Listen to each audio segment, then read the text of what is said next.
Hello, Arthur. How are you? I'm fine, Bob. Have a seat. Thank you.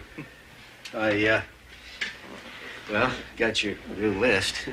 As long as they keep making records like that, we have to keep coming up with new lists.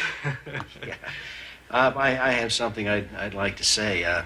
You know, as a private businessman, I feel a little foolish taking orders from a religious group. To me, it seems, well, un-American somehow. I understand that, Arthur. You do? Well, sure I do. But I think this is really democracy in action.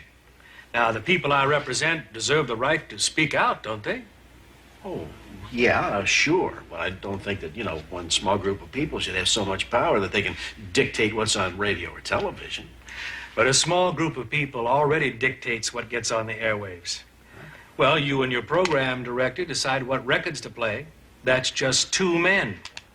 And on the television networks, Arthur, a group of people I can count on my fingers decide what type of shows get on the air. And that's for the whole country. Is that right? Well, See, I agree with you. I don't think that a small group should decide for everybody. And that's what we're fighting here. Well, I see what you're saying, but, boy, that's a confusing question. It's really very simple, Arthur. Now, if somebody has the right to make a picture, let's say, about some unspeakable bloody horror, which they do make, and just to make money, then I should have the right to say, I don't like that kind of movie. And if they have the right to put that movie in my local theater, well, I should have the right to try and get it out of my local theater. How are you going to do that? Well, very reluctantly, we would use the one tool that seems to get any action. Economic boycott. Oh. Well, what would you do to us if we played some of those songs on that list? Well, we'd have no choice but to go to your advertisers. But, Arthur, why play any of those records? They're all obscene.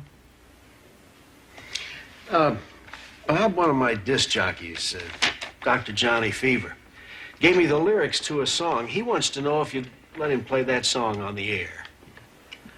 Imagine there's no heaven. It's easy if you try.